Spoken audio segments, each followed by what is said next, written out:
Okay. I think we're ready.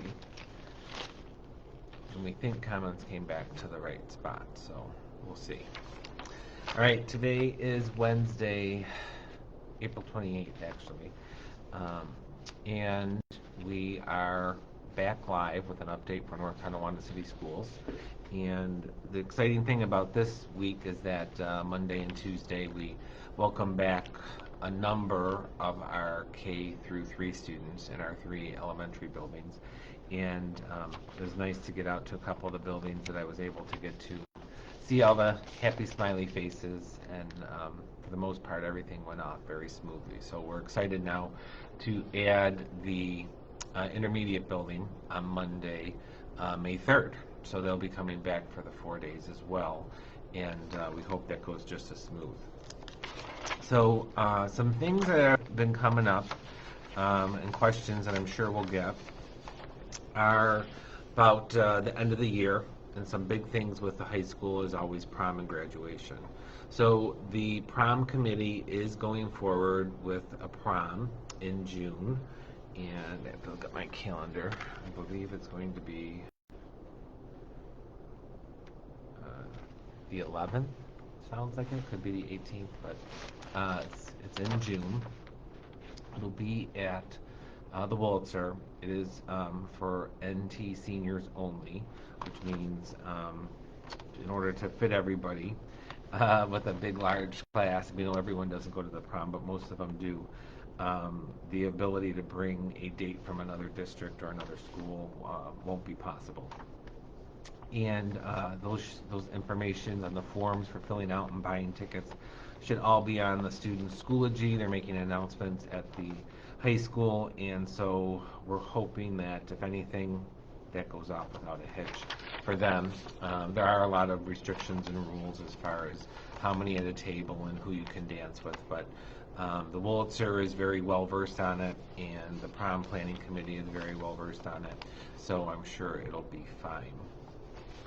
The next piece is that you probably heard on the news that 16 and older are now eligible for getting the vaccine if they want.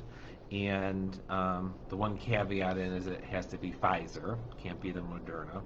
Pfizer is right now mostly at the state-run sites, not the local Department of Health sites. So in our area, a state-run site is at the Niagara Falls Convention Center, and we are putting out that information to you that it was actually it'll be starting Thursday, April 29th. New York State mass vaccination sites will open to eligible New Yorkers for walk-in vaccination on a first-come, first-served basis. So that's sort of nice, because now when you're out and you're in the area, you can stop by.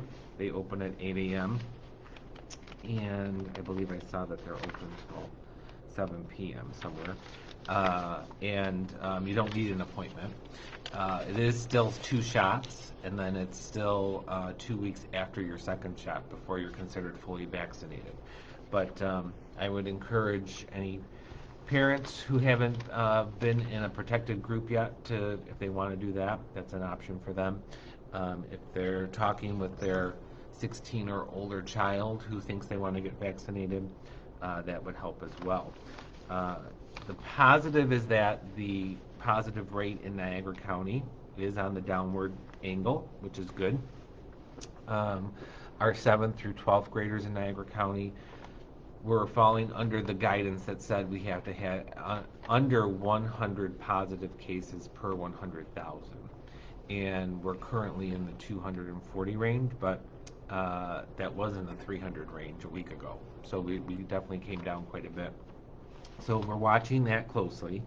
And the other thing that's linked to is then things opening up like gyms and outdoor concerts and that sort of stuff. And a lot of the guidance, while it is getting clearer, is that if you have a big event that's over 200 people, you're going to need to show that you've been vaccinated or proof of a negative test within the last 48 to 72 hours. And it's the kind of test as well. There's different tests, and some don't count, some do. So, with that said, as we plan our graduation ceremony, we're planning it for really, it's always been the last Sunday, so it would be June 27th, but we're asking parents and children of that class to keep the 26th and 27th open for a rain date. If it looks like it's going to rain on the Sunday, we would move to Saturday, and it'll be outdoors.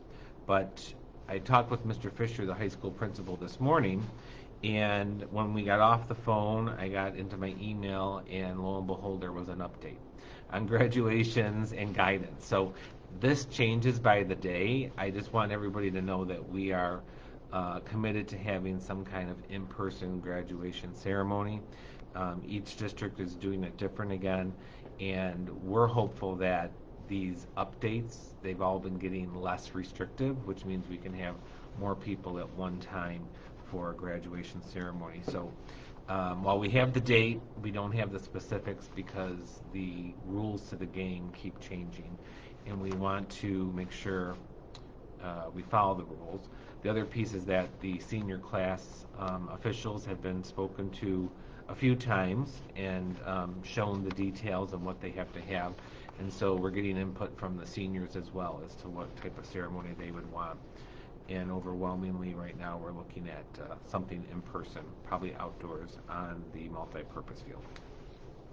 So that's where we are with those things. The next big thing with high school students is the Regents exams, and letters are coming out, posted on the web today. They'll be being mailed to your house.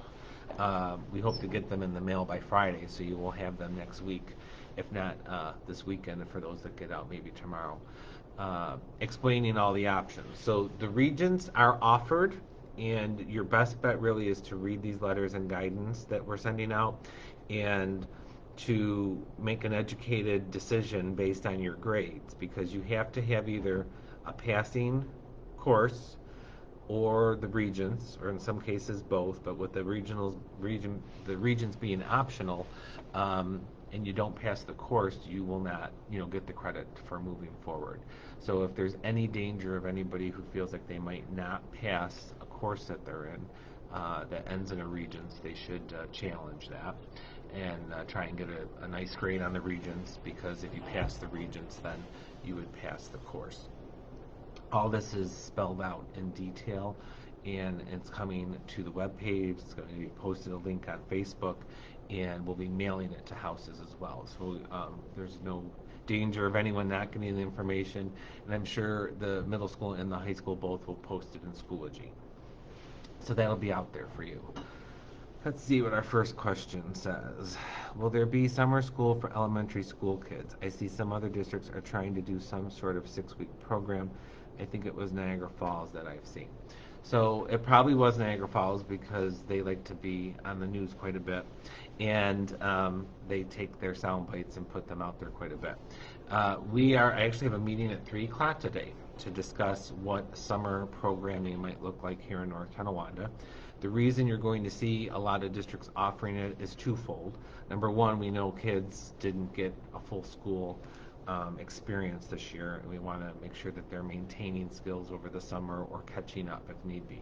The other piece is that with the money that you heard school districts got in this year's budget in New York State, it's given to us in the form of a grant, which means it goes away after a few years, and it's very specific on closing the gap.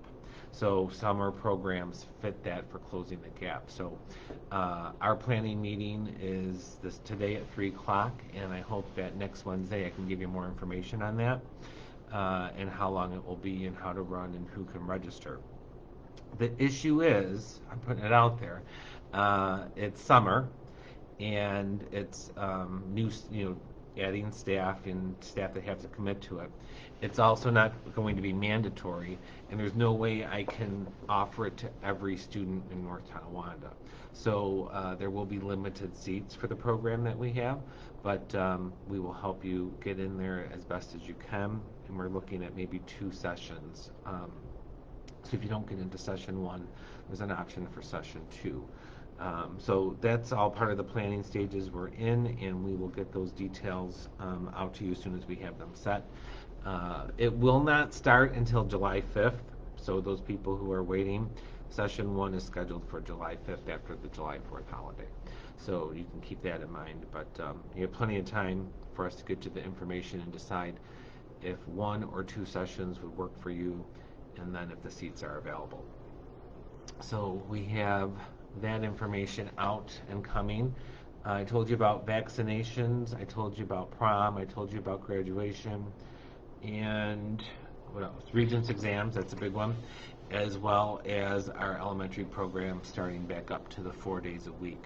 And K3 did it this week, and next Monday, the 3rd of May, will be our intermediate building. So we have a lot of exciting things, changes happening here at the end of the school year, and we're excited to work with everybody to try and get them in there. One of the issues we're having, which is no surprise, is transportation. And we are hearing from a handful of parents that need the transportation now that we're back to 4 days and there's not seats on the bus for them. So we're going to watch those numbers and how many people who qualify for the bus really use it, and hopefully we can get everybody in who needs it, but it'll depend on seats because that pandemic rule still kind of follows in buses as well. So the issue's been we can go back to 3 feet in the classroom wearing a mask. When kids go to lunch, they do not wear a mask, and so then we have to have them at 6 feet. So school buildings have had to take classrooms and parts of gyms or other areas to make alternative cafeterias to make sure that they're spaced appropriately when they're eating.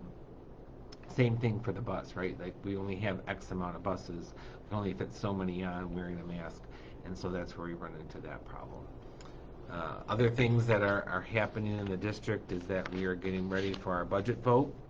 That is coming up. Our budget hearing is Tuesday, May 11th, and then the budget vote at the Alumni Center, Fine Arts Center by the high school and middle school on Meadow Drive will be on the 18th of May, and that's a noon to 9 opening for people to come and vote. So we hope you all will take advantage of reading our newsletter that's coming out, the NT Spirit, to each household next week, coming to a budget hearing if you have questions about it, or asking them right here on Facebook Live.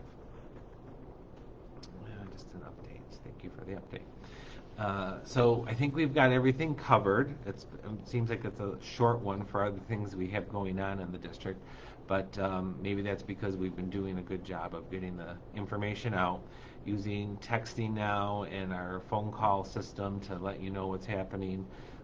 Sports are going right now. There's a football game in Star Point, NT versus Star Point this Friday.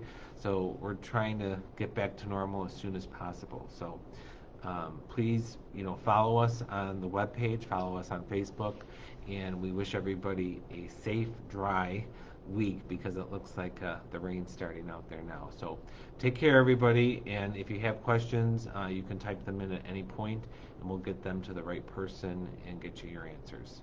Stay safe, and we will see you next week.